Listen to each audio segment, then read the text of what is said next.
Number 3. Compared with the neutral atoms involved in the formation of an ionic compound, the crystal lattice that results is, the correct answer here is B, lower in potential energy. Now, you all know the idea that I'm trying to assess here. The only thing that's going to keep you from getting the right answer in this particular instance is not understanding the question, which in your guys' case, I think amounts to not slowing down, taking your time, and trying to unpack the question. So, compared to the neutral atoms in the formation of an ionic compound, well, when we form an ionic compound, we must have ions, right? For it to be an ionic compound, we must have ions.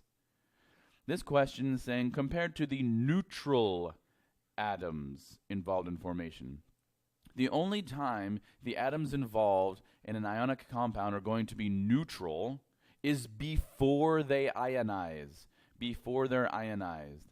So this question is referring to the atoms before an ionic compound forms its crystal lattice and the crystal after the crystal lattice has been formed. So we have a before and after.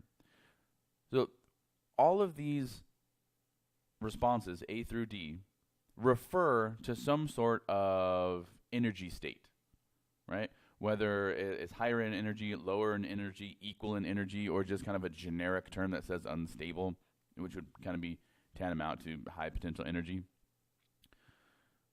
So we have to understand this question in light of the topic being assessed, energy. You should remember that bonds form so that they can lower their potential energy, aka become more stable.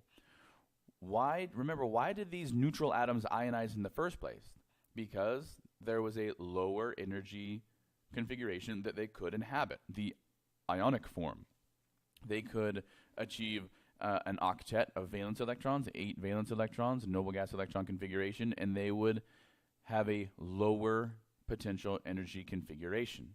That's the driving force behind bonding in the first place. If the bonded form of two atoms is a higher energy configuration than the two atoms when they're on their own, that bond will not form. So anytime a bond forms, under normal conditions, we can safely assume that compared to the neutral atoms involved in the formation of that compound, the resulting compound is lower in potential energy.